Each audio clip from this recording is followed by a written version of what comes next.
Yield back the balance. At this time, I'd like to yield time to my colleague and good friend from California, Diane Watson.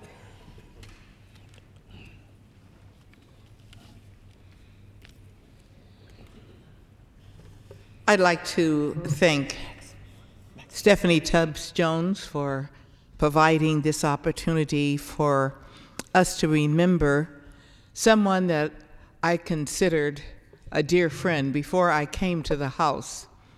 I met Julia in the 70s, and we bonded together because we were active in the National Conference of State Legislators, the Black Caucus. We were the two women in the Senate. And once you meet Julia, you never forget her. She had that kind of impact on you. And I remember her sitting up in the back with her head hanging very low. And she looked up and she saw, I'd say, "How are you feeling, Julia?" And she'd say, "Oh, great." Well, you knew she wasn't feeling great. But she said, "I want to go on a Codell, so I'm taking my own Codell because no one here will take me with them." That was Julia. And then I remember going out, and she was standing against one of the pillars outside and hardly able to stand. I said, "Well, Julia, let me stand with you." She said, "No, I'm holding on. My staff is coming after me." She was the can-do-it person. And regardless how bad the time was, she never let you know. She was the second one that went out with dignity and class and grace. And I knew that the time would not be long because I called her office and I talked to her chief of staff. And when he said he was sitting at her bedside, I knew then that she wouldn't be back. And I saw Julia, like all of you did, as a leader, a crusader, a humanist. She understood racism and oppression, but she was never deterred by it. It only made her more of a leader, more of a crusader, and more humanistic. As a former Congressman, Andy Jacobs relates in Julia's official biography, and I quote the congressman, "The only thing some people learn from oppression is hatred and revenge.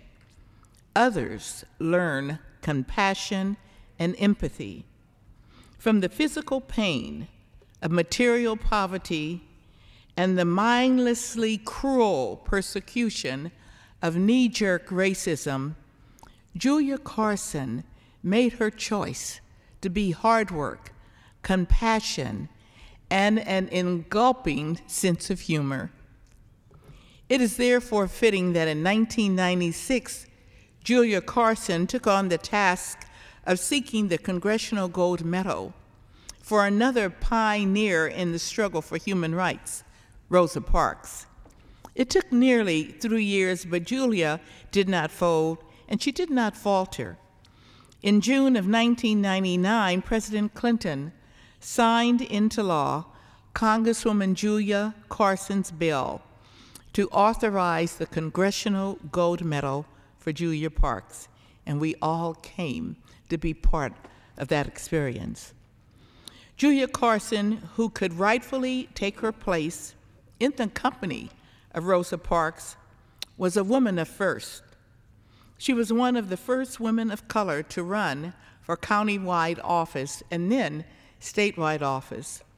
She was the first African American to represent Indianapolis in the United States Congress. So I salute this incredible life of service that Julia gave to her city, her state, and her country. She is a testament to a person who overcame many odds, who persevered, and left a legacy on which others may proudly build. Rest well, Julia. We know you're here, but we'll still miss you. God bless. It gives me great pleasure at this time to yield time to the Speaker of the House, the gentlelady from California, Nancy Pelosi. Thank you very much, my colleague, and thank you for calling us together so that we can express our sympathy to the family of Julia Carson, to her constituents whom she loved and worked so hard for, and to our colleagues from Indiana, Mr. Visklowski, Mr. Hill, who are here. Thank you so much. I know you were among those who were the last, certainly from Congress, to visit with Congresswoman Carson and convey back to us her usual good cheer and dignity and demeanor, and that's how she was. And so that it's very sad to convey to her grandson, Andre Carson, on behalf of all of the members of the House of Representatives, the deep sadness that we have over suffering this loss, as well as Mr. Donnelly, who is here as well, Mr. Donnelly and Mr. Ellsworth. As I mentioned, Mr. Hill already, this great distinguished delegation from Indiana with the crown jewel, Julia Carson, as one of the senior members of the delegation. Members have talked about her work here in Congress and the kind of person that she was.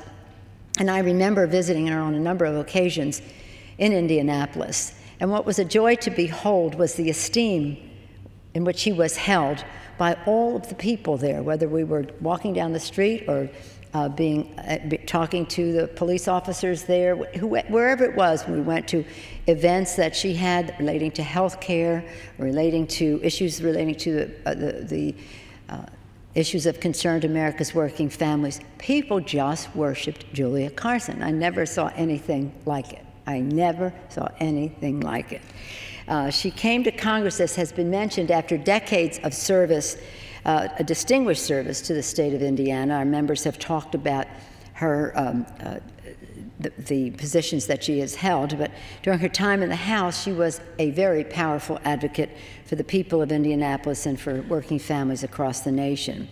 As the Indianapolis Star editorial board wrote, the city's history-making Congresswoman never forgot her roots. Congresswoman, I was listening as members talked about the role that she had played most recently. Our Congresswoman from California talking about the role she played in getting the House to vote for a Congressional gold medal for Rosa Parks. I talked about how it was to watch Julia in Indianapolis and just how people responded to her as she was walking down the street.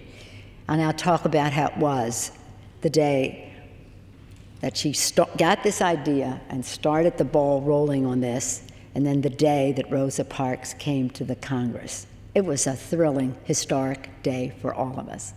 But the bond between the two of them, the reverence in which we all held Rosa Parks, and the appreciation that she had for the work that Julia Carson had done to make that day possible, not only for Rosa, but for Rosa Parks, but for the country. She's a star. Julia was a star.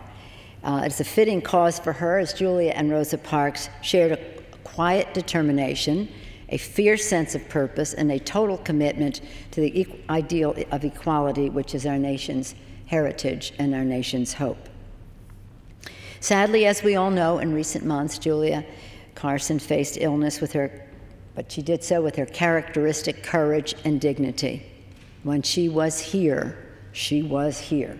When she wasn't here, she was directing us from home. You were very fortunate, and I'm not usually jealous, but I'm jealous of the fact that you had an opportunity to see her. We had all hoped, of course, that we would see her once again here on the floor of the House. I hope that, I know that we are reassured that Julia is now at peace. This lovely, lovely woman with an incredible sense of humor.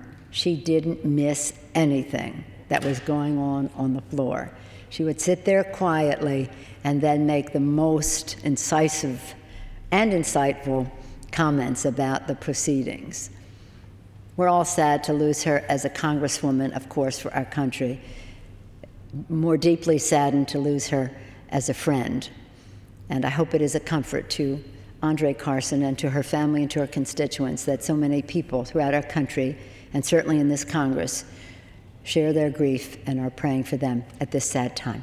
Thank you again, my colleague, for affording us the opportunity to express our admiration for this great lady, Julia Carson.